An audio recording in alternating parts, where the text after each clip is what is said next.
140 kilometre গতির বল দেখলেই পাকিস্তানি ব্যাটাররা কাঁপতে শুরু করে। বাংলাদেশের বিপক্ষে পর্যদস্ত হওয়ার পর পাকিস্তানি ব্যাটারদের নিয়ে এমন সুচারু সমালোচনার তীর ছুঁড়েছেন মোহাম্মদ আমির। অবশ্য খুব একটা ভুল তিনি বলেননি। মাঠে নাহিদ রানার গতি সামলাতে হিমশিম খেয়েছে পাকিস্তানি ব্যাটাররা। নাহিদ সেটার ফায়দা তুলেছেন কড়াই গন্ডায়। প্রথম ম্যাচে পাকিস্তানের ওপেনিং জুটির দিকে তাকালেই পরিষ্কার হয়ে যাবে সবকিছু। 41 রান পর্যন্ত সব ঠিকঠাক যাচ্ছিল। 9 ওভারে 35 রান যখন স্কোর কার্ডে, তখন বল হাতে নাহিদের আগমন। এসেই তুলে নেন সাহিবজাদা ফারহানকে। গতির সঙ্গে পেরে ওঠেননি তিনি। এরপর একে একে ধ্বংসযজ্ঞ চালান নাহিদ রানা। আনকোরা মাস সাদাকাত, শামিল হোসেনদের দিশেহারা করে দেন। বিশেষ করে এই দুই নবাগত ব্যাটারের ক্ষেত্রে বিষয়টা ছিল আরও স্পষ্ট। হোয়াইট প্লাস প্রো সেনসিটিভ স্কোয়ারে মাঠের বাইরেও তো আমরা এভাবে দেশপ্রেম দেখাতে পারি।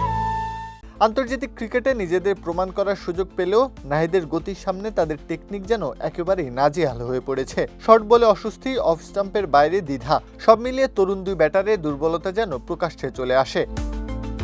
এই জায়গাটাকেই সামনে এনে কড়া মন্তব্য করেন আমির। তার মতে পাকিস্তানের ব্যাটারদের টেকনিক এখনও আধুনিক গতির বোলিংয়ের জন্য পুরোপুরি প্রস্তুত নয়। বিশেষ করে 140 কিলোমিটারের ওপরে ধারাবাহিক গতি ধরে রাখতে পারে এমন বোলারদের বিপক্ষে পাকিস্তানি ব্যাটাররা অনেক সময় দিশেহারা হয়ে পড়ে। তবে আমিরের মন্তব্যের আরেকটি দিকও রয়েছে, সেটি হচ্ছে পাকিস্তানের সাম্প্রতিক পারফরমেন্স নিয়ে হতাশা। একসময় বিশ্ব ক্রিকেটে শক্তিশালী দল হিসেবে পরিচিত পাকিস্তান এখন ধারাবাহিকভাবে হোঁচট খাচ্ছে। বড় দল তো বটেই, এখন তুলনামূলক দুর্বল প্রতিপক্ষের কাছেও হার মানতে হচ্ছে তাদের।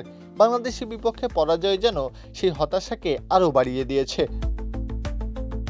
এই প্রসঙ্গেই কিছুটা তাচ্ছিল্যের সুরে আমিরের মন্তব্য, আমরা এখন বাংলাদেশের কাছেও হারতে শুরু করেছি। আমার ভয় লাগছে শেষ পর্যন্ত আমরা অ্যাসোসিয়েট দল না হয়ে যাই। 5-6 জন সিনিয়রকে বাদ দিয়ে শুধু তরুণদের নিয়ে দল হয় না, দলে সিনিয়র জুনিয়রদের ভারসাম্য থাকতে হয়। সব মিলিয়ে বাংলাদেশের বিপক্ষে সিরিজটা যেন পাকিস্তানের জন্য কেবল হার জিতের লড়াই নয়, বরং নিজেদের দুর্বলতা বুঝে নেওয়ার এক আয়নাও হয়ে উঠেছে।